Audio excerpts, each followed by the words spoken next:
normally Key gets the pat on the back, but Jay Will this morning, not only does he get the pat on the back, he gets the victory lap, because what did he tell us yesterday? Watch out for the Washington football team to spring the upset. They do it. The floor is yours. Great call, man. No, hold Great on. call. I'm going to hate for a minute, though. You had your moment yesterday with Kyler Murray. Look, you got me to call him little and cute. You didn't call the game. You just said, watch out. See that? No, I know I'm messing with you. Pittsburgh hasn't been Pittsburgh. Not having James Conner really hurts him, right? And if you look at, you force Big Ben at this stage of his career, the last 2 games, he's thrown over 50 passes. Hasn't done that throughout the regular season, the entire regular season.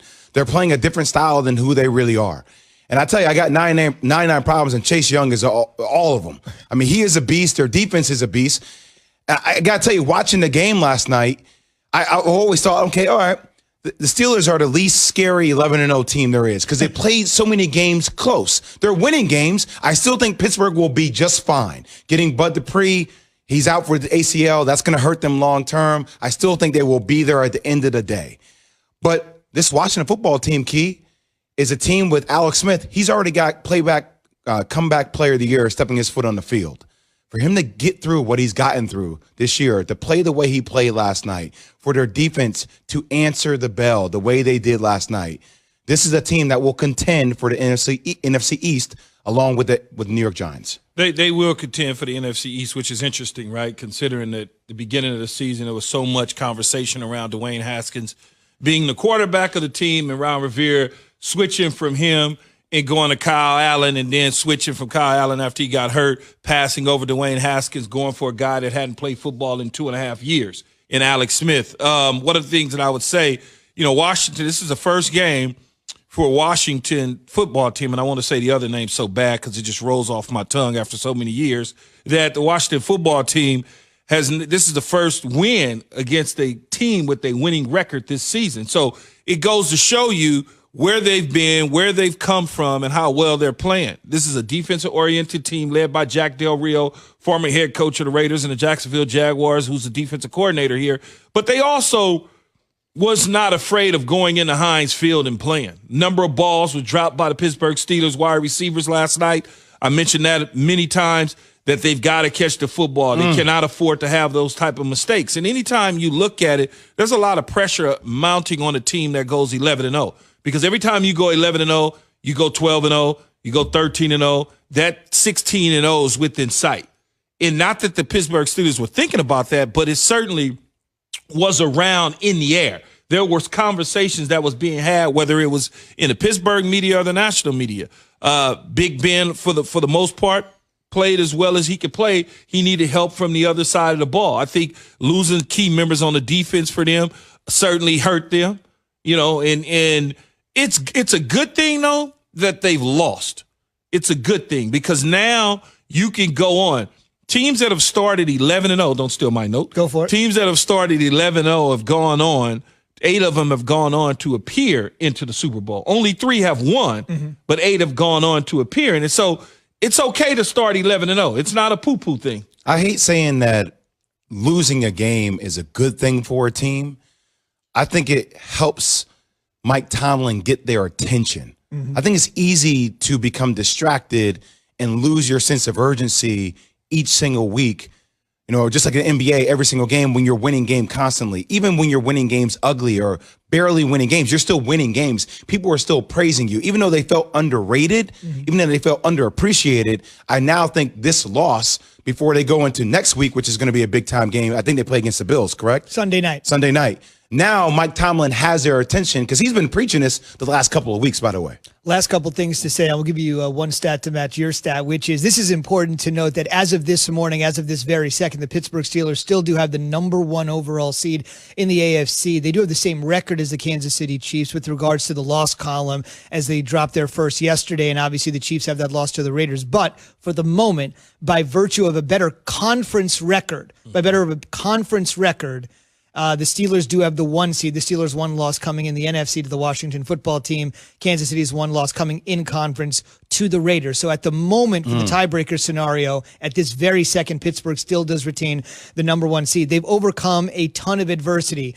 Tennessee, game delayed by 3 weeks, eventually playing it, overcoming that adversity. The whole Baltimore situation from Thanksgiving night, delayed to Sunday to Tuesday to Wednesday, overcoming that adversity. Mike Tomlin and company have routinely overcome adversity, except for last night. Different points along the journey, you get a chance to learn about yourself, who you are, what you're made of, individually and collectively, and it takes the journey to reveal that. And so, we're faced with a loss now, so we'll get an opportunity to smile in the face of it. So we'll see what happens with the Steelers going the rest of the way. Obviously, the Bills also played on a short week. We'll talk about them a little bit later this morning. So Pittsburgh and Buffalo, who both played last night, both on the short week. They'll play on Sunday Night Football, and we'll see what happens the rest of the way. It just got a lot more interesting, didn't it? It did. And back to Jay's point about losing in this situation is a good thing because you don't have the stress and the pressure of that 16-0 facing you. If you go 12-0, now, all of a sudden, that noise gets louder. Every week that you win, as you get closer to 16-0, that noise just gets louder and louder. And that pressure to go 16-0 is there. Even though you say to yourself in your ball club, that's not important to us. The only thing that's important is hosting or raising the Lombardi trophy at the end of the day. And, getting it out of the way, I think is just a good thing. Because if you go 16-0 and you don't win, you and the New England Patriots, it's like, well, we went 16-0, but guess what? We didn't win. No, I hear you. If you just look at the Ravens game and how they played, and then obviously losing Bud Dupree and how they played last night against the Washington football team, and then what they have to play in the short week on Sunday against the Bills are an explosive team. And I know we'll get into that later in the show.